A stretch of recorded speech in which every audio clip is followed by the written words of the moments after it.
Looking at the global trends, it increasingly does seem that zero-emission vehicles may have finally reached the cusp of mass adoption.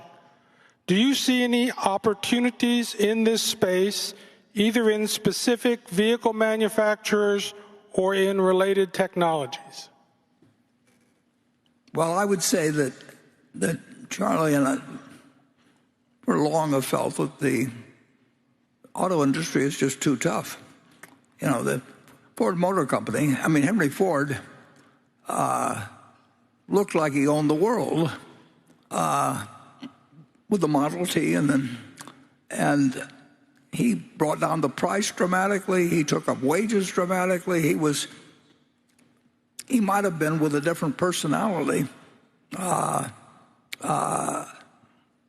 or some different views, he might have been elected president of the United States. I mean, there's a good book that came out on that recently that told about the story of, tells a little about Nebraska in terms of it, but Henry Ford and Thomas Edison joining up, but maybe a year or two ago. If you're interested in autos, you ought to read that book. But Henry Ford did that, and 20 years later, that they were losing money, and they had a guy with a gun in his pocket. I think Harry Bennett, that was running the Ford Motor Company. It was on its way to the junk heap when the whiz kids came in, and Henry Ford II, Hank the Deuce, as they called him, brought in Tex Thornton and my friend R.J. Miller and a few people. But it's just, I've read, I was reading the other day, actually, the 1932 annual report of General Motors. And it's one of the best annual reports I've read. It's a totally honest, assessment of exactly where they were. They had 19,000 dealers then, and the population, as I mentioned earlier, was about 120 million or so. And now with 330 million people, all brands in the United States have like 18,000 dealers or something. It's just a business where you've got a lot of worldwide competitors.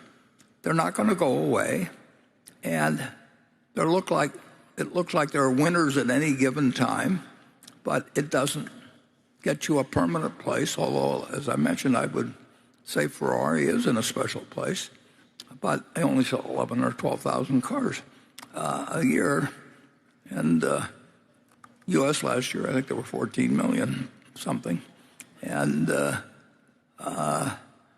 it's not a business where we find it fascinating to be in. We like our dealership operation, but I don't think I can tell you what the auto industry will look like 5 or 10 years from now. I do think that you're right that you will see a change in the vehicles, but you won't see anybody that owns the market because they changed the vehicle. Charlie? Well, the electric vehicle is coming big time, and that's a very interesting development. At the moment, it's imposing huge capital costs and huge risks, and I don't like huge capital costs and huge risks. And we're subsidizing it in the United States, and we're actually doing it, putting in a pro-labor time. I mean, it is subject to politics like you can't believe, too. But it's going to be with us. We're not going to quit driving cars, and the American public has a love affair with them. But I think I know where Apple's going to be in 5 or 10 years, and I don't know where the car companies are going to be in 5 or 10 years.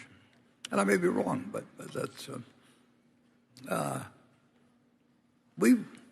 Charlie and I follow the auto business with intense interest. Charlie's firm was the specialist in General Motors on the Pacific Coast Stock Exchange, and that was a franchise, wasn't it, Charlie? Yeah, by working very hard, we can make a minor amount of money. Yeah.